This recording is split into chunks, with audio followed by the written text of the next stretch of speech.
What's happening, Barbell Bros YouTube channel? It's Matt Johnson. Hey, today's topic, we're going to talk about CrossFit. I just ran into a guy tonight at my work who was hounding me saying I don't have any functional muscle, and it kind of got under my skin.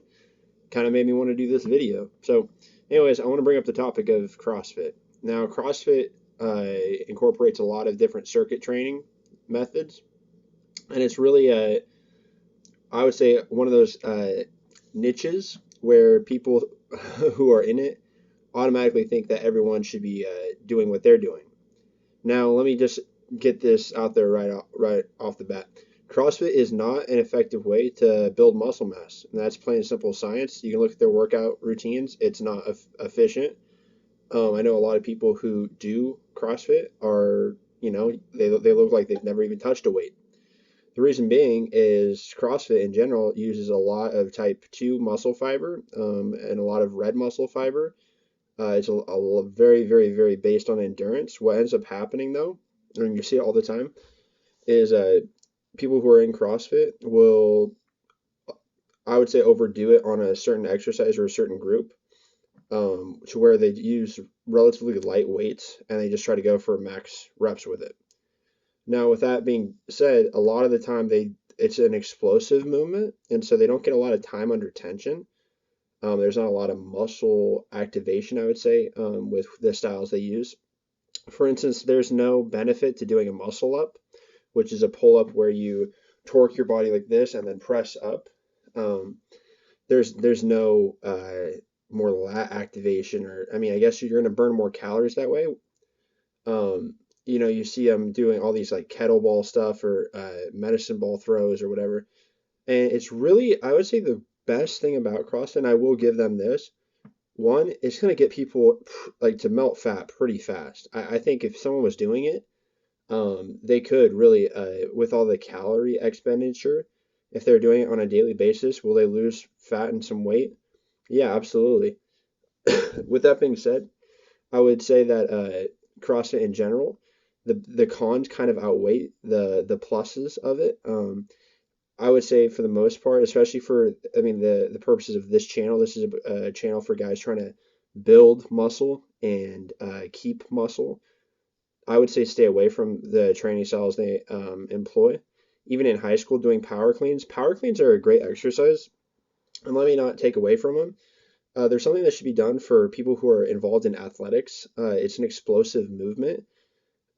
It's one that I would say people like sprinters or football players sure could get away with doing those, or anyone in athletics, right? But as far as someone trying to develop muscle size and even just strength, it's not.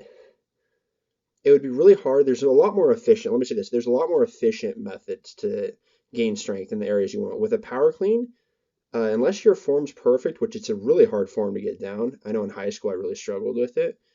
It's going to be really hard to pack on size with it. And the thing with that CrossFit does is CrossFit will have someone get in there, they'll show them the general movement form or whatever, and they are supposed to rep as many times as they can that certain activity or whatever. So they'll do a circuit, and let's say they'll do, power cleans and kettlebell swings, and then they'll go do pull-ups and then do, plyo push-ups or whatever. And what ends up happening is people with less perfect form end up doing these movements over and over and over again. And next thing you know, they're injured.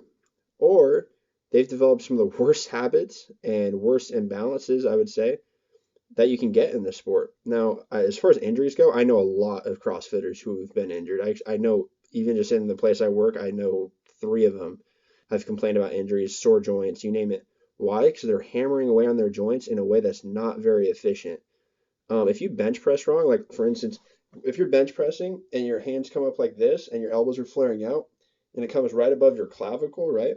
You're putting a lot of unnecessary strain on the shoulder joint. What ends up happening with that is over time, especially with repetitive movement, and I've developed this, I've been there, I've done shoddy bench press form. What ends up happening is you end up either, 1, damaging your rotator cuff, or 2, getting tendonitis. And tendonitis can go away, but it takes a while. And I mean, I still struggle with it. My left shoulder is the one that struggles with it the most. But anyways, let's go back to the to CrossFit. Now, the biggest thing that bothers me about this is the people that think that they're better than the rest of the fitness community because they developed this method to where they think they're more hardcore than everyone and they're more knowledgeable.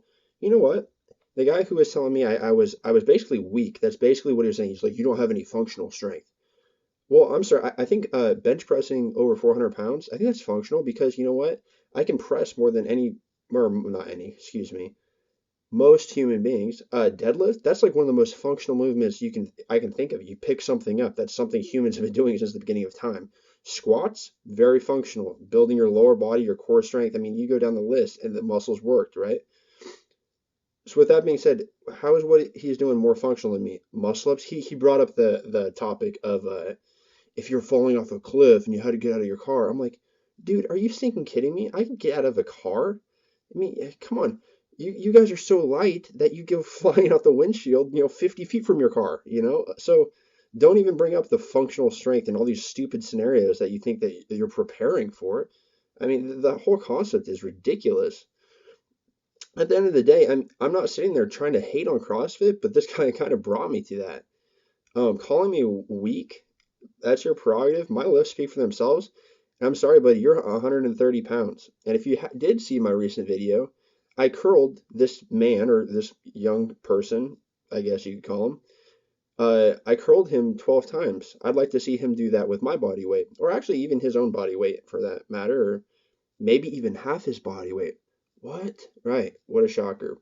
He must have more functional strength than I have. Anyways, enough about the hate. I truly think as for the purposes of this channel, you will not see a CrossFitter. I don't believe in this system. I don't believe in repetitive, unknowledgeable movements and unnecessary movements. Just because you can do muscle ups because you weigh 120 pounds does not make you stronger than me or more functional or survivalist than me. I don't know. I don't even know what that means. Anyways, so that concludes this video today. That's my thoughts on CrossFit. I know I'm going to probably get a lot of flack for this video, but you know what? Hey, I'm a bodybuilder, team bodybuilder, and power lifter, and anything else that's not CrossFit. Anyways, Matt Johnson, Barbell Bros. Boom. Not functional muscle, right? Yeah. Out.